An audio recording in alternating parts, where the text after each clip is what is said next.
একটা মা তার পেট থেকে যখন সন্তান আসে তখন এই মা জানে হয়তো আমি বাঁচতেও পারি নতুবা মরতেও পারি। কথা ঠিক আছে কিনা? নারী বাঁচতেও পারে মরতেও পারে, জীবন মরণকে সন্ধিক্ষণ করে একটা মা সন্তান জন্ম দিল। ওই সন্তান যখন মাকে গালি দেয়, মাকে মারতে যায়, তখন শুধু মার হৃদয় কাঁদে না, আল্লাহর আরশে মুআল্লা কাঁদতে থাকে। শুধু মার হৃদয় কাঁদে না, আল্লাহর আরশ কাঁপে। আল্লাহর আরশ সেদিন ডাক দেয়, রাব্বি তোমার এই বান্দার সাথে আমি সম্পর্ক রাখবো না, কারণ সে তার মায়ের সাথে সম্পর্ক বিচ্ছিন্ন করেছে আল্লাহ। কারণ মায়ের সাথে পরম আত্মীয় দুনিয়াতে আর কেউ নাই, বাবার থেকে পরম আপন দুনিয়াতে আর কেউ নাই। মা এবং বাবার থেকে পরম আপন আর কেউ নাই। সেই দিন আল্লাহ তো এই বান্দার সাথে সম্পর্ক রাখে না, সম্পর্ক বিচ্ছিন্ন করে। যখন সন্তান বাবা মা থেকে বিচ্ছিন্ন হয় তখন আল্লাহ ওই সন্তান থেকে বিচ্ছিন্ন হয়ে যায়। প্রিয় মুসলমান হাজিরিন, ভালো করে শুনে যাবেন। 2 নম্বর, আমানতের খেয়ানত আসবে, প্রচুর পরিমাণে আমানতের খেয়ানত আসবে, যার কারণে বালাগুলি আসবে। মুনাফিকের আলামত 3টের কথা বলে দিয়ে গেলাম, আর একটা মুনাফিকের আলামতের কথা বলে দিয়ে যাই। আল্লাহর কোরআনে আর একটা মুনাফিকের পরিচয় আল্লাহ দিয়েছেন, ওয়ালিল্লাহিল ইজ্জাতু ওয়ালিরাসূলিহি ওয়ালিল মুমিনিনা ওয়ালাকিন্নাল মুনাফিকিনা লা ইয়ালামুন।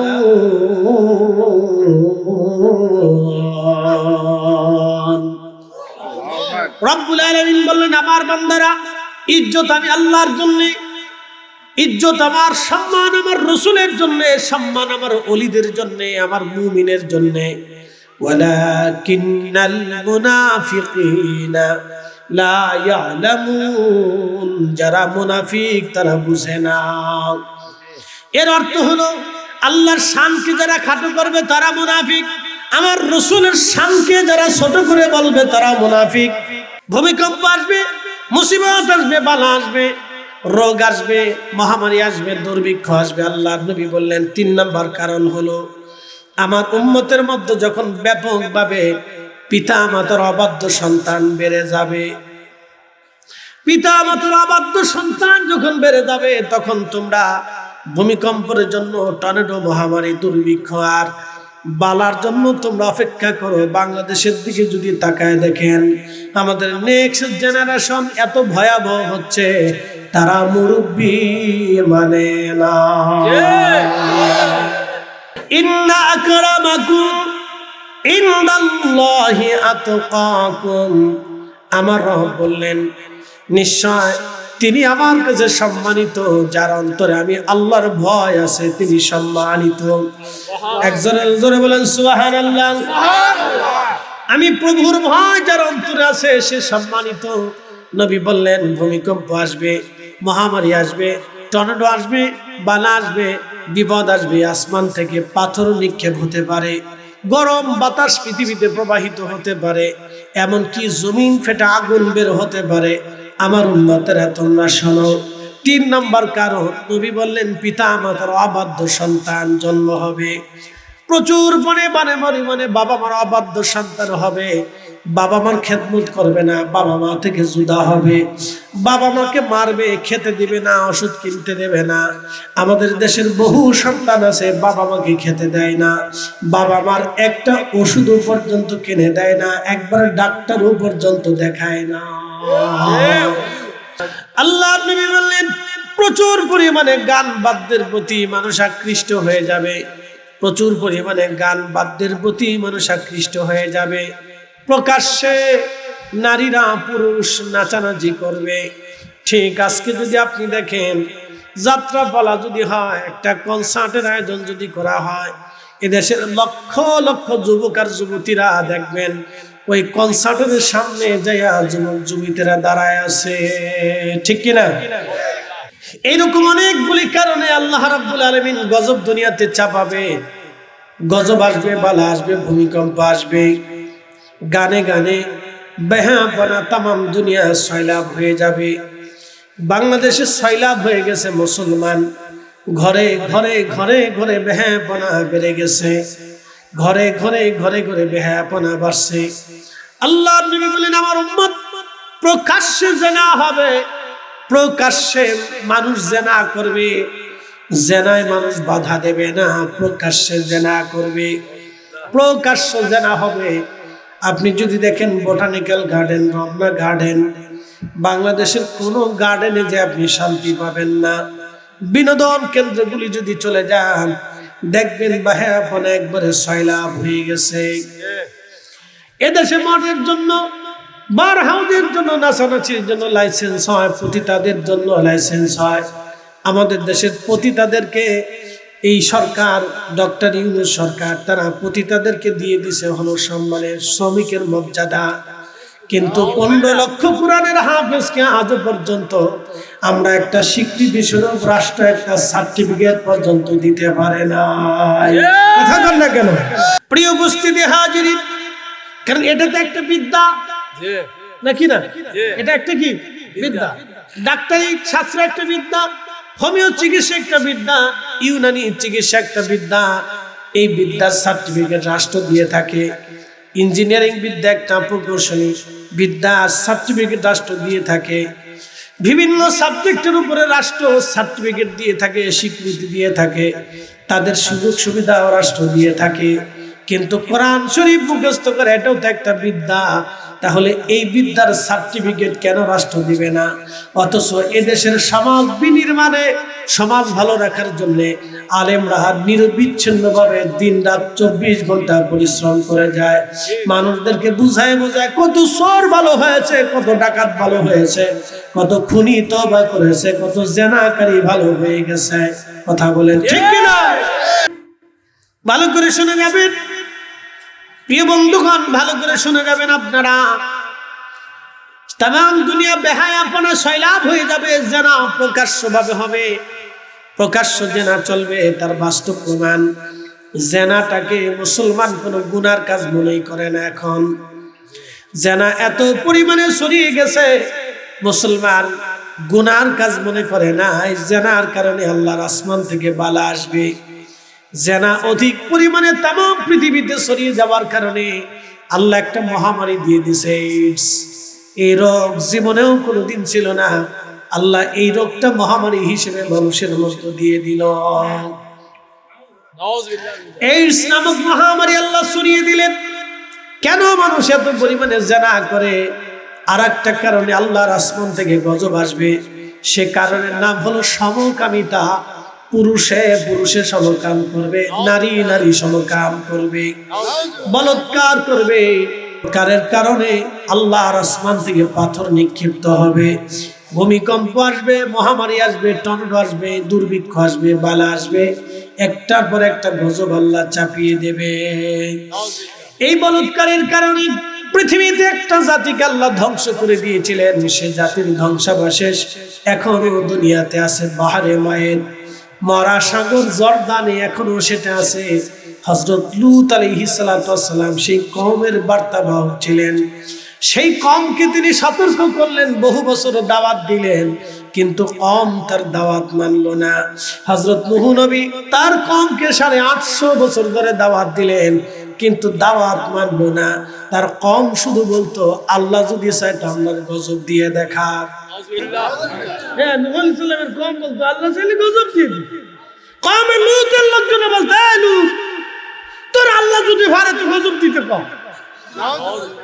আমাদের বাঙালিদের এই স্বভাব হয়ে গেছে, আসলে আসবে গজব, আসলে আসলে পরে দেখবেন, ঘুষ খাই লইয়া খা। কতদিন খাবি? বিজ্ঞান বলছে 10 দিন পরে হতে পারে, 10 মিনিট পরে হইতে পারে, আগামী মিনিট পরে ভূমিকম্প আসতে পারে, অথবা 50 বছর পরে আসতে পারে। ওটা আসবে, ওটা আসবে, ওটা আসবে। এই যে রাজনৈতিক অস্থিরতা দেশে কেন? আপনাদেরকে একটু ছোট্ট করে বোঝা। আমি মালদ্বীপ মাহফিল করতে গেছি। মালদ্বীপের মানুষ বড় বড় চুল রাখে। হ্যাঁ, যদি কেউ মালদ্বীপে চাকরি করে থাকেন তো আমার কথা মিলিয়ে দেখবে, ওরা বড় বড় চুল রাখে। বলে কেন চুল রাখে জানেন? আজ থেকে 400 বছর আগে ও দেশে ইসলাম এসেছে। তার আগে ওরা ছিল বুদ্ধিস্ট, বৌদ্ধ ধর্মের অনুসারী ছিল। ওরা বড় বড় চুল রাখে, বলে ওদের প্রধান খাদ্য হলো মাছ, ওদের প্রধান উপজীবিকাও মাছ, মাছ চাষে, মাছ সমুদ্র থেকে মাছ মেরে মেরে মাছ বিক্রি করে ওদের দেশ চলে। আর একটা হলো টুরিস্ট, বিদেশিরা ভ্রমণ করতে যায়, ঘুরতে যায়, দেখতে যায়। এর অর্থের উপর নির্ভর করে একটা দেশ এত সুন্দর হয়েছে যে আমাদের দেশের 6 টাকা আর ওদের দেশের 1 টাকা। তাহলে এবার আপনি বুঝেন যে আমরা কত বড় ধনী, বুঝতে পারছেন? তো খুব মনোযোগ দেন। সে দেশের নিরাপত্তা এত সুন্দর, খাবারে ভেজাল নাই, খাবারে ভেজাল নাই, কোনো দুর্নীতি নাই, কোনো ঘুষ নাই। বড় বড় ব্যাংকের চুল আছে, বড় বড় পুলিশ অফিসের চুল আছে, চুল রাখে ওরা। ইমাম সাহেবের চুল আছে, সিস্টেম দারুণ, চুল রাখে এরা। কেন চুল রাখে? বলে ওদের ঐতিহ্য ধরে রাখছে, ওরা আগে বড় বড় চুল রাখতো, সেই ঐতিহ্য ওরা ধরে রাখছে। বাংলাদেশে কয়েকদিন আগে তৌহিদি জনতা নাম দিয়ে চুল কাটা শুরু করলো। কে হেগারকে আল্লাহ নাফিতের দায়িত্ব দিছে না, তো চুল কাটার দরকার নাই। কেউ যদি চুল টুল রাখে তাহলে তুমি তারা আগে ধরে এনে বুঝাও, সুজাও, তারপরে খাবার টাবার দাও, পরিষ্কার পরিচ্ছন্ন করো, এসেই করো যে হে লালনের মত আছে, কোনটা মোষ কোনটা দাঁড়িয়ে, তা বুঝে সুঝে না। তো তারে ধরে এনে তুমি আগে ধর্মটা বুঝাও যে তুমি এটা কাজটা করতেছো, এটা ঠিক না, তুমি যে নেশা করো এটা ঠিক না, তুমি আল্লাহর প্রতি এসে করে বুঝাও। যদি বুঝে বুঝবে, না বুঝে তুমি তারা ছেড়ে দাও। আল্লাহর দিন তো কঠোর হইতে বলে, কি কথা ঠিক আছে না? তুমি ছেড়ে দাও। তো তার সে জাহান্নামে সে জবাব দিবে, তুমি তার আগে বুঝাও যে ভাই এই কাজটা ভালো না। এই যে আমি আজকে আপনাদেরকে ভূমিকম্প নিয়ে একটা কথা তথ্য দিলাম, এই তথ্য তো আমার তথ্য না, এটা তো আল্লাহ রাসূলের দেওয়ার তথ্য, কি কথা ঠিক আছে না? আপনাদেরকে বুঝাইলাম, জানাইলাম, সতর্ক করলাম, আমার দায়িত্ব ছিল, আমি পালন করলাম। এখন মানা না মানা তো আপনার ইচ্ছা, কথা ঠিক আছে না? মানা না মানাটা আপনাদের ইচ্ছা, এটা মানবেন কি মানবেন না সেটা আপনাদের ইচ্ছা। আচ্ছা বলেন, মানুষ যদি জেনা করে তাহলে রাষ্ট্র কি তারে ফিরাইতে পারে? ফিরাইতে পারবে, কারণ সৌদি আরবেও জেনা হয়। কি আসতে কোন কে? আরবেও কি হয়? জেনা হয়, ফিরাইতে পারে না। আরবেও কিন্তু জেনা হয়। এই যে মৃত্যুদণ্ড দেয়, তারপরেও আরবেও জেনা কিন্তু ফিরাইতে পারে না। মানুষ যদি জেনা করে তাহলে এটা ফিরানো যায় না। তো মালদ্বীপের মানুষ জাতিগতভাবে বসে তারা সিদ্ধান্ত করে তাদের দেশ সুন্দর করে সাজাইলো। তাহলে আমাদের দেশের রাজনৈতিক অস্থিরতা কেন থাকবে? আমাদের দেশের রাজনৈতিক দলের লিডাররা, বড় বড় ভার্সিটির শিক্ষক শিক্ষিকা যারা আছে, বড় বড় মেধা যারা আছে, বড় বড় বীর মাসিক ছোট বড় যারা আছে, সবাই একদিন ডেকে নিয়ে একটা বড় লম্বা হাউসে বসে সবাই কি সিদ্ধান্ত নিতে পারে না যে আমরা যে যাত্রা করতেছি করি, কিন্তু আমরা জাতিগতভাবে আমাদের দেশটাকে আমরা সাজাই? কথা ঠিক আছে না? বসতে পারে না, কিন্তু কেউ বসে না, কেউ একসাথে বসে সিদ্ধান্ত নেয় না যে আমরা জাতিগত ভাবে আমরা এই রুলস, এই নিয়ম কানুন বাস্তবায়ন করিয়া আমরা আমাদের দেশটার আগামী দিনের জন্য সাজাই। আমরা এই দেশের দুর্নীতিকে দাফন করি, এটারে একবারে কবর দিয়ে ফেলাই, কারণ আমাদের দেশের মূল সমস্যা হলো দুর্নীতি। কথা ঠিক আছে না? এছাড়া আর কোনো সমস্যা নাই। দেশে টাকার সমস্যা নাই, খনিজ সম্পদের সমস্যা নাই, এ দেশের মানুষ কাজ করতে জানে, পরিশ্রম করতে জানে। সমস্যা এক জায়গায়, শুধু দুর্নীতি। এই দুর্নীতিকে যদি দাফন করতে পারে, আমাদের দেশের হুজুরদেরকে যদি ডাকা হয়, হুজুর আসেন মিলাদ পড়বো, অনেক হুজুরা মিলাদ পড়ার জন্য দাওয়াত দিলে কয় না, মিলাদ পড়লে আপনার দাওয়াত নেব না। তো ভালো কথা, উনি মিলাদ পড়েন না, দাওয়াত নিবে না, সেটা ওনার ইচ্ছা। কিন্তু ঘুষ করে দাওয়াত দিলে আবার কেলে কেলে দাওয়াত নিয়ে যায়, ঘুষ করে দাওয়াত খেয়ে আসে। এই সময় কয় না যে আপনি ঘুষখোর, আপনার বাড়ি দাওয়াত নেব না, আপনি সুদখোর, আপনার বাড়ি দাওয়াত নেব না, এই সময় বলবে না। কি কথা কান না কেন? এই সময় আপনি বলেন না।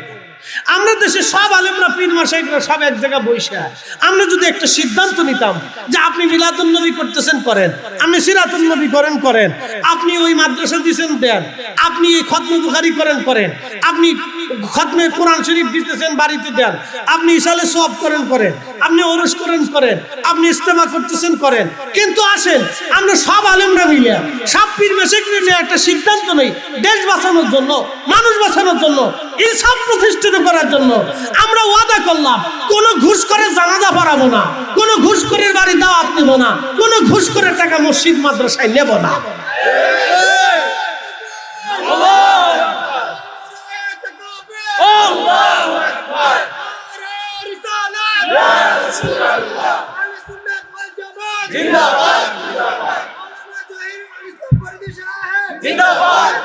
কিন্তু আফসোস, আমরা আজও পর্যন্ত বসতেই পারলাম।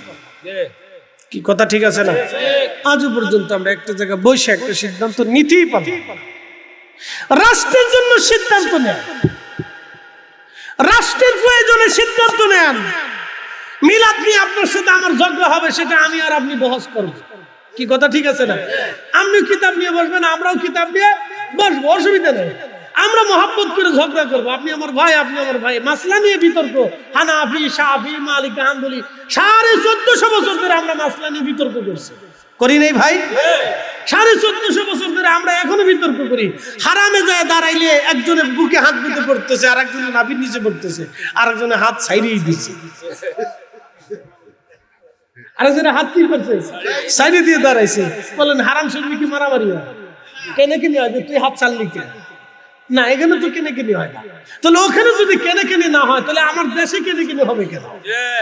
কি কথা ঠিক আছে কিনা? তা আমরা আগে দেশ সাজাইতে হবে, আগে দেশের চিন্তা করে। ঘুষ খাইয়ে খেয়ে এদেশের কত মানুষ, কত এতিম রাস্তায় ঘুমায়, কত বিধবা মা আজও পর্যন্ত চিকিৎসার টাকা পায় না। ধুকে ধুকে ধুকে ধুকে কত মহিলা মারা যাচ্ছে, কত বাবা বৃদ্ধ, টাকার অভাবে ভালো কোনো চিকিৎসা হয় না। বলেন তো, গরিবের পেটের ব্যথা আর ধনীর পেটের ব্যথার ভিতরে কিন্তু পার্থক্য আছে? আচ্ছা বলেন তো, গরিবের জ্বর আর ধনীর জ্বরের ভিতরে কোনো পার্থক্য আছে? গরিবের অপারেশন আর ধনীর অপারেশনের মধ্যে কোনো পার্থক্য আছে? তো কোনো পার্থক্য যদি না থাকে, তাহলে ধনী টাকা থাকলে ভালো চিকিৎসা পাবে, গরিব কেন পাবে না? প্রশ্ন আছে কিনা?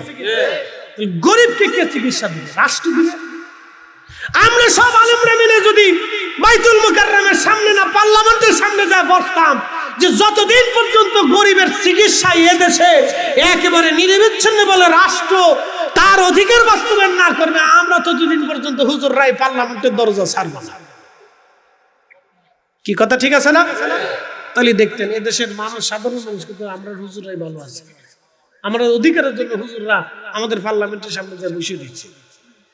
আমরা যাই, ওর মিলাদ বন্ধ করতে হবে, ওর ইসালে সব বন্ধ করতে হবে, ওই মিলাদুন নবীর মিছিল নিয়ে গেলে ও আরেকজনের লাঠি নিয়ে বসে থাকে।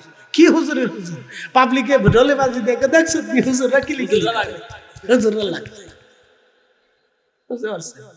এই দুঃখ আমি কার কাছে নিব? মাঝে মধ্যে চিন্তা করি, ধুর, এটা কোনো দেশ হলো? পৃথিবীর এত জাতি উন্নত হয়ে গেল। আমাদের 6 বছর আগে মালয়েশিয়া স্বাধীন হওয়ার আগে হলো, আজকে মালয়েশিয়া স্বর্ণের মতো একটা দেশ হয়ে গেছে। ওখানে বৌদ্ধ থাকে, হিন্দু থাকে, মুসলমান থাকে, কত খ্রিস্টান থাকে, কত জাতি আছে, যার যার ধর্ম শেষে পালন করতেছে। বৌদ্ধ ধর্মের একটা মন্দির দেখতে গেছি গেন্টিং হাইল্যান্ড থেকে আসার সময়, মালয়েশিয়া থেকে। বাপরে বাপ, কোটি কোটি টাকা খরচ করে একটা মন্দির বানাইছে। মুসলমানদের যদি মসজিদে 10টা টাকা দেন, সিরা টাকা দেন। আমার মসজিদের মুতলি সাহেব একদিন, হুজুর একটু কয়ে দিন তো, মানুষ খালি সিরা টাকা দেয়, কারণটা কি? আমি একদিন বললাম যে আপনারা কি আল্লাহর সাথে সিটারি করতেছে? না হুজুর, সিরা টাকা দেন, যেটা ওয়াসল চলে না সেটাই আপনি মসজিদের বাক্সের ভিতরে হান দিয়েছেন। যাক, আল্লাহ বুঝে। তো ভাই, দুঃখী কথাগুলি, এই জন্য ভূমিকম্প আমাদের দেশে আসবে, মহামারী আসবে, বিপদ আসবে। কেন? আমরা এখনো ইনসাফ বুঝতে পারিনি। এদেশে ইনসাফ প্রতিষ্ঠিত না, ইনসাফ প্রতিষ্ঠিত করতে হবে। কথা বলেন ঠিক কিনা? আল্লাহ আমাদেরকে দায়িত্ব দিয়েছেন ইনসাফ প্রতিষ্ঠিত করার জন্য, আমরা পারিনি। আল্লাহ আমাদেরকে সেই ইনসাফের পথে কবুল করুন। সকলে বলেন আমিন। হ্যাঁ, আরেকটু জোরে বলেন আমিন। সময়ের স্বল্পতা, 7টা বেজে গেছে, আল্লাহর রাস্তায় মাফ করবেন। আমার আরেকটা প্রোগ্রাম যে ধরতে হবে 4:30টায়, বুঝতে পারছেন? সেখান থেকে সাইডে আমার আরেকটা ধরতে হবে 10টা, 9:30টায় সাইডে না। আজকেরটা হলো কি, আজকেরটা হচ্ছে আমার এই ভাইরা যায় আমার দর্শিত হুজুর, এদিকে প্রোগ্রাম আছে, আপনি একটু মাগরিবের পরে সময় দিয়ে দেন। আমি বলছিলাম 6:45 পর্যন্ত দেব, সেখানে 7টা পর্যন্ত দিছি। আজকের জন্য আল্লাহর রাস্তায় মাফ করবেন। যতটুকুন মূল আলোচনা করার, আমি কিন্তু ততটুকুনি একবারে মূল পয়েন্টের উপর। এরা মানুষ হইলো কবে? মুসলমান তো পরে হিসাব। নাম খাদিজা, নাম আসিয়া, নাম সুফিয়া, লা হাওলা ওয়ালা কুওয়াতা ইল্লা বিল্লাহিল আলিয়্যিল আযীম। আমাদের দেশের বহু পুরুষ আছে, মেয়ের গর্ভে বাচ্চা দিয়ে আজও পর্যন্ত তালাক, ডিভোর্স হয়ে গেছে, কিন্তু ওই বাচ্চার খোঁজ নেয় না। কি কথা কর না কেন? বহু পুরুষ আছে, ওই পুরুষকে জিজ্ঞাসা করবেন, তুমি যে নামাজ পড়ে সেজদা দাও, তো কিয়ামতের ময়দানে বাচ্চা তো মামলা করবে, আল্লাহ আমার বাবা আমার অধিকার রক্ষা করবে। তো ওই দিন কিভাবে খালাস পাবো চিন্তা করো।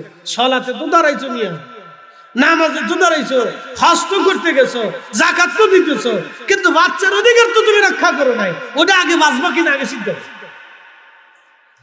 শয়তান এদেরকে দেখলে চিন্তা করে যে আমি লক্ষ বছরের সিটারি করিনি, আর ওরা 30 বছরের জীবন ভাই এরকম সিটারি লোক কেমনে?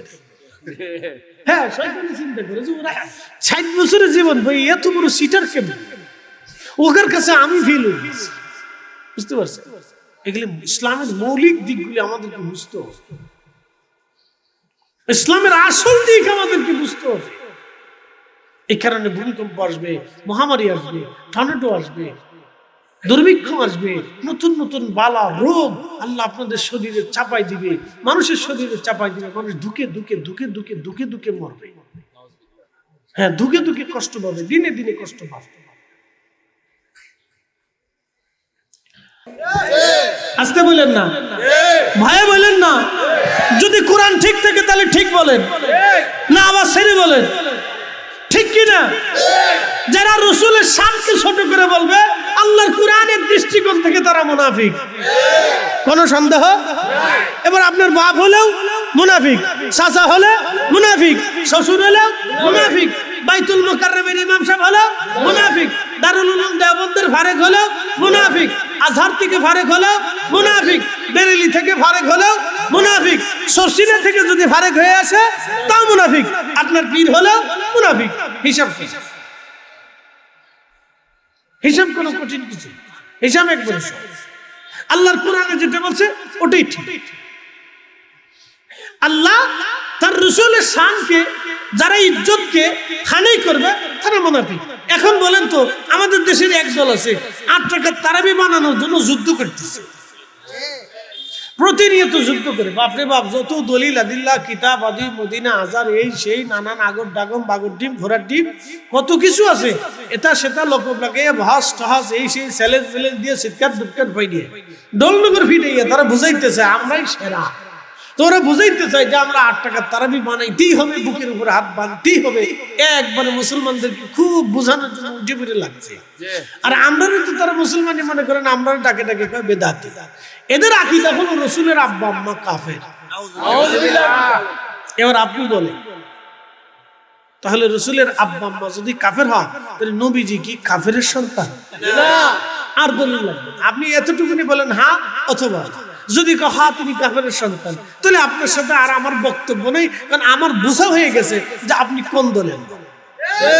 আপনি যে ইহুদিদের এজেন্ডা বাস্তবায়নের জন্য আসছেন, এখানে আর আমাদের বোঝার কিছু ক্লিয়ার। তাহলে আপনি কোরআন কর্তৃক মুনাফিক। হিসাব সহজ না কঠিন? আমি একবার অল্প টাইমে হিসাব সহজ করে বুঝাই দিয়েছিলাম। কোনটা হক আর কোনটা বেহক ওটা আপনি মেনে নেবেন, কারণ খবর আপনার, হাসুর আপনার, ফুলসিরা তো আপনার, হাউজে কাউসার আপনার। ওখানে আপনি দাঁড়াবেন, আমি দাঁড়াবো না। মিজানের পাল্লায় আপনি একাই থাকবেন, ওইখানে আমার আর কোনো কাজ নাই। ওখানে কেউ কারো দিকে তাকানোর টাইম পাবেন। আল্লাহ রাসূল সহিহ মুসলিমে বলে রাখছে যে মিজানের পাল্লাতে আমার উম্মত কেউ কারো পরিচয় দিবে না। ডান হাতে বাম হাতে আমলনামা দেওয়ার সময় আমার উম্মত কেউ কারো পরিচয় দিবে না। ফুলসিরাত পার হওয়ার সময় ছেলে মেয়ে আত্মীয় স্বজন কেউ কারো পরিচয় দিবে না। যার যার নফসি নফসি সেই কথা। তাহলে 3 জায়গায় উম্মত কেউ কারো পরিচয় দিবে না। ও 3 জায়গায় আপনি আল্লাহ রাসূলের সামনে দাঁড়াবেন। এবার আল্লাহ রাসূল যদি জিজ্ঞেস করেন উম্মত তুমি কোন সূত্রে বললা আমার আব্বা আম্মা কাফের, তাহলে আমি কি কাফেরের সন্তান ছিলাম? তাহলে তুমি বলে দাও আমার আব্বা আম্মা কি প্রতিমার সামনে, মূর্তির সামনে তাহলে সেজদা দিয়েছিল? তাহলে বলো তুমি আমাকে কাফেরের বেটা বানিয়ে ফেললা। জবাব কি হবে? বলেন উম্মত কি জবাব দেবে? কোন জবাব আছে? না। এই জন্য আপনাকে দিন বুঝে দিতে হবে, দিনের মৌলিক স্থানে আসে। গাছের গুড়া আসেন, আগা গুড়া লাঠি লুঠি ওই গাছের আগা মাথা ধরে লাভ নেই, আপনি গাছের গুড়ায় আসতে হবে।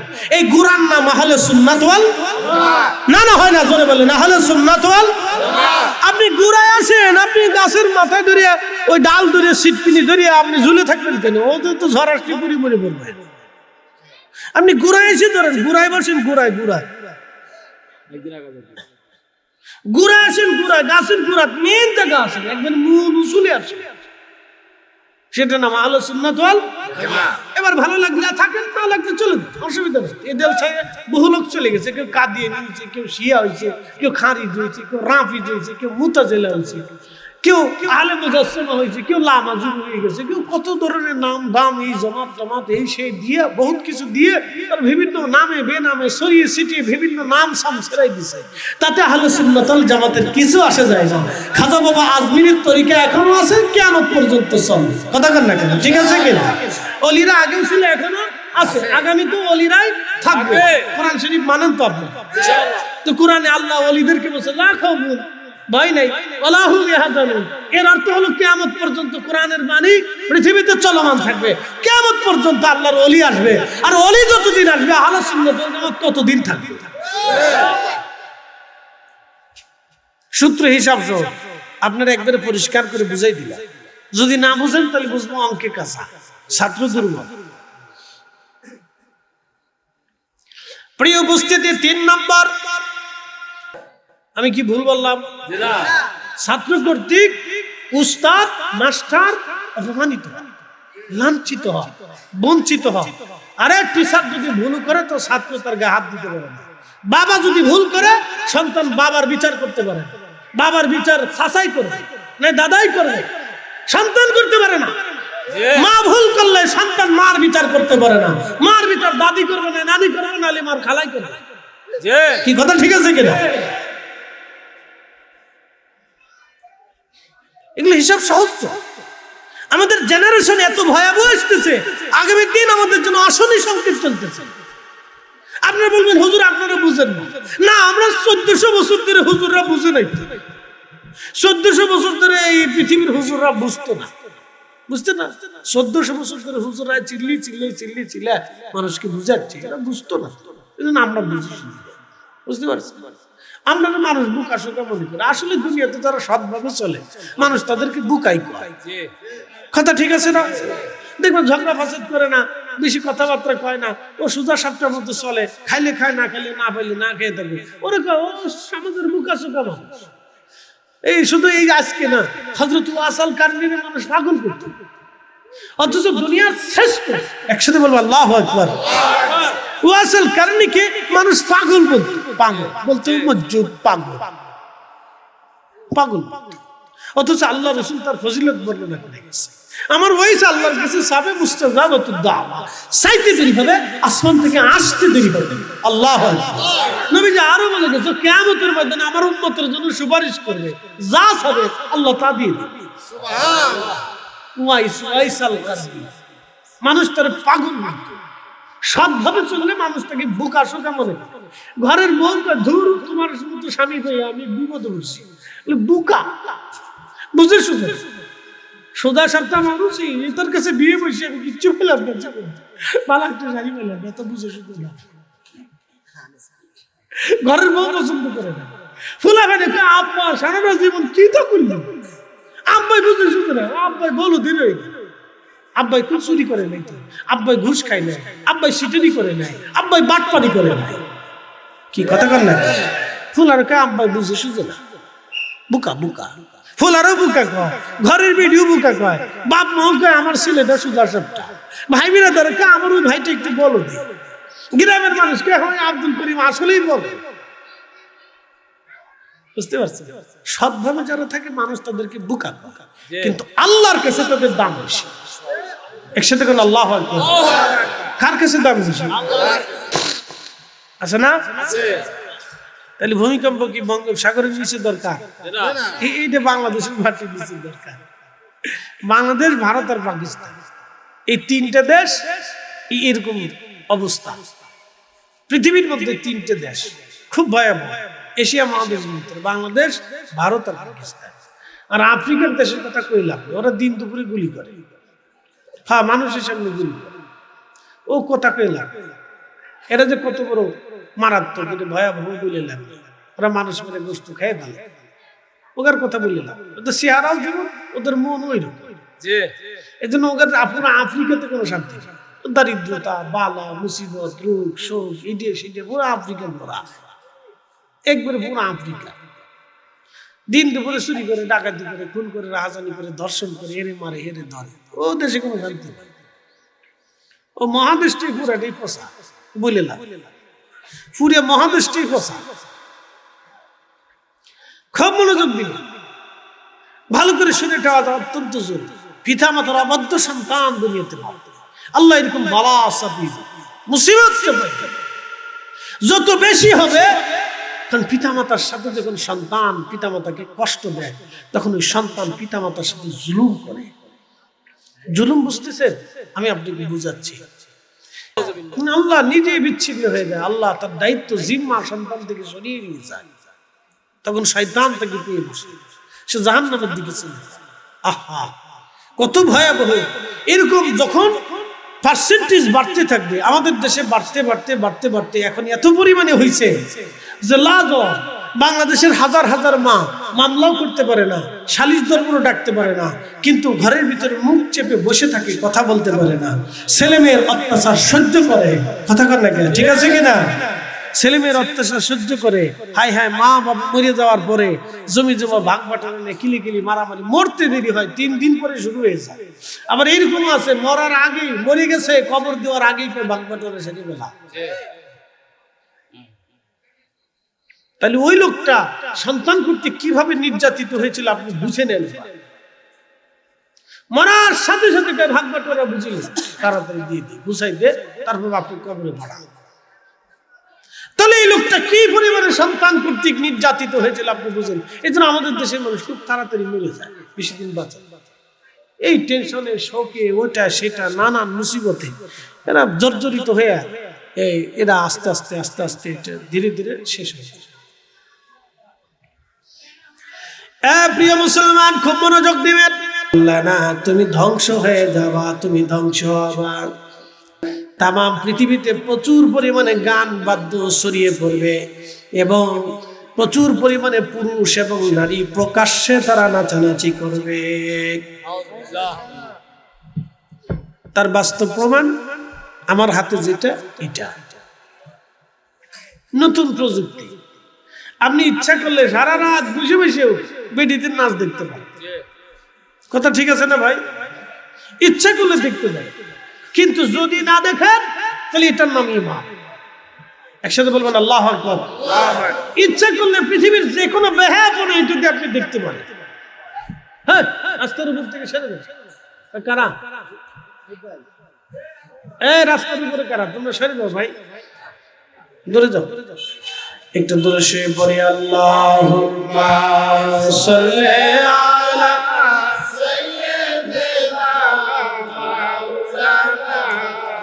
মুহাম্মাদ ওয়া আলা আলি সাইয়্যিদিনা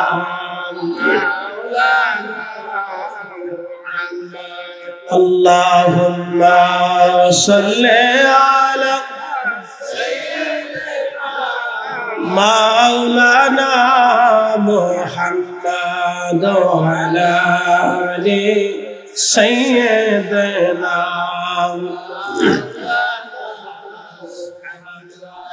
এ পৃথিবী এমনি থাকবে, আমরা একদিন থাকব না। সবাই আমাদের ভুলে যাবে, রাসূল আপনি ভুলেন না। আল্লাহুম্মা সাল্লি আলা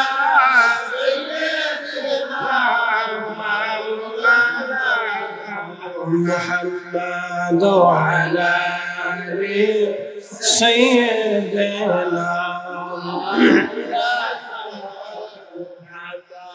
আচ্ছা বলেন তো, আমাদের দেশে যখন দুর্গা পূজা হয়, পূজা মণ্ডপে শুধু কি হিন্দুরাই থাকে না মুসলমানরাও যায়? তো মুসলমানের ছেলেপেলেরা এতিমের মতো সামনে যে দাঁড়ায় থাকে, কারণটা কি বলতে পারবেন? ওখানে গান বাদ্য হয়, কি কথা ঠিক আছে না? পূজা অর্চনায় গান বাদ্য হয়, তারা তাদের ধর্মের নাচানাচি, তারা যেটা করে সেটা তাদের ধর্মের বিষয়, আমি কটাক্ষ করবো না। তারা নাচানাচি করে, তো গান বাদ্য করে। তা আমাদের দেশের মুসলিম যুবকরা ওইটা দেখার জন্য ওই এতিমের মতো সারা রাত দাঁড়ায় থাকে, বসা লাগবে না, খাইতে দিতে হবে না, ওইখানে এতিমের মতো দাঁড়ায় থাকে। আচ্ছা বলেন তো, মুসলমান যুবকের দুর্গা পূজায় কি কাজ আছে? কোন কাজ আছে? হিন্দুর যুবকরা কি আমাদের কুরবানির সময় আসে যে এটা তোমাদের উৎসব, আমরা তোমরা কুরবানি করে আমরা গরু ধরি, তোমরা জবাই দাও। আসে ওরা?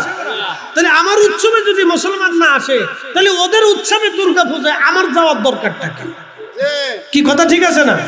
ওরা ওদেরটা করুক, আমাদের কোনো আফসোস নেই।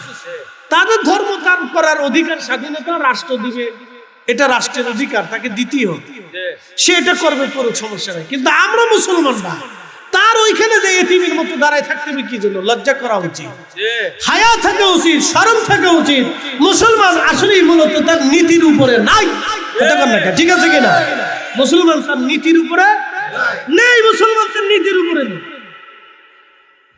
মুসলিম তার নীতির উপরে নাই। এটা মুসলমানের নীতি হতে পারে। একজন হিন্দু আপনার ঈদগাহে আসে না, আসে? আপনাদের কোন ধর্মীয় আচার অনুষ্ঠানে কোন হিন্দু সনাতনী আসে? আসে বলে যে তোমাদের এই অনুষ্ঠানে আমরা উপস্থিত হইলাম, আমরাও থাকলাম, আমরা আজকে ঈদের নামাজের এখানে থাকবো, তোমরা আনন্দ করো, আমরা থাকতেছি, তোমরা কুরবানি করতেছো, আমরা গরু ধরবো, তোমরা জবাই করো, একসাথে গরু টরু বানাই, পরে আমরাও খাবো, তোমরাও খাও। থাকবে? আসবে? আসবে। তাহলে বোঝা গেল যে ওদের দুর্গা পূজায়, কালী পূজায় আমাদের কোনো প্রয়োজন, তাদেরটা তারা করবে, সমস্যা নেই, এটা রাষ্ট্রে তার অধিকার আছে, সে করবে, আমরা তারা বাধাও দিব না, যাবো। কি কথা ঠিক আছে কিনা? কিন্তু দুঃখের বিষয় আমাদের কিছু হুজুররা এবছর চাইয়ে একবারে কিছু পপ টপ কলা টলা কিছু খাইয়ে টেয়ে আসে, খাইয়ে যদি বেহেশত পায় তো চেষ্টা করে। কি কথা ঠিক আছে না? আমরা মিলাদুন নবীতে সিন্নি খাওয়াইলে আমাদের একটু বেদাতি হয়ে যায়, আমরা যে খেয়ে আসছি তখন আর বেদাত হয় না, তখন এটা কইছে আমরা সাম্প্রতিক সম্বন্ধ তৈরি করতে আসছি। সাম্প্রতিক সম্বন্ধ কি আগে কি চলে গেছিল নাকি? তো এখন তাই ওনাদের দুর্গা পূজায় যা বসে থাকতে হবে, কারণটা আমি ফরিদ হিসাব তো জীবনে কোনোদিন গেলাম না, কিন্তু আমার তো সম্প্রীতি নষ্ট হয়নি। কি হয়েছে? আমি কোনদিন ওয়াজে বলছি হিন্দুদেরকে ধরে ভিড়াও, তার মন্দির ভেঙে দাও, তার পূজায় বন্ধ করে দাও, কোনোদিন তো করে দাদা আমাদের ওয়াজে তো সাম্প্রদায়িকতা আসে না। তা আমরা সম্প্রীতি বন্ধন জোড়া দিতে গেলেন ওখানে যায় খাইয়ে টেয়ে আবার বুঝাইতে আসছেন আমার মিলাদুন নবীর আবার উঠবে তার না, আমরা বুঝি এগুলো কিছু, তা আমরা এগুলো কিছু বুঝি ভাই, এগুলো বুঝি না তা কিছু বলি, এগুলি ধর্মের কোনো কাজ না ভাই আমার। এই জন্য আল্লাহ রাসূল বলেন আমার উম্মত বেহাপনায় সয়লাব হয়ে যাবে সারা দুনিয়া, তখন তোমরা আল্লাহর আসমান থেকে গজব আর মুসিবত তোমরা জন্য অপেক্ষা করো। তাসবিহ দানা যেভাবে ছিঁড়ে গেলে top top top top top top করে পড়ে, ওইভাবে আসমান থেকে একটার পর একটা বালা আসতে থাকবে, সেই জন্য তোমরা অপেক্ষা করো। এই উপস্থিতি, এই যে বিভিন্ন কারণগুলিতে আমাদের উপর আল্লাহ গজব চাপাই দিতেছে। গজব কিন্তু আল্লাহ আমাদেরকে জোর করে দেন না, আমরা নিয়ে আসি সাইয়া সাইয়া। কথা ঠিক আছে না? আমরা কি করে আনি? সাইয়া আনি, আল্লাহ গজব দেন, গজব দেন আমরা চেয়ে। প্রিয় উপস্থিতি হাজিরিন, কিন্তু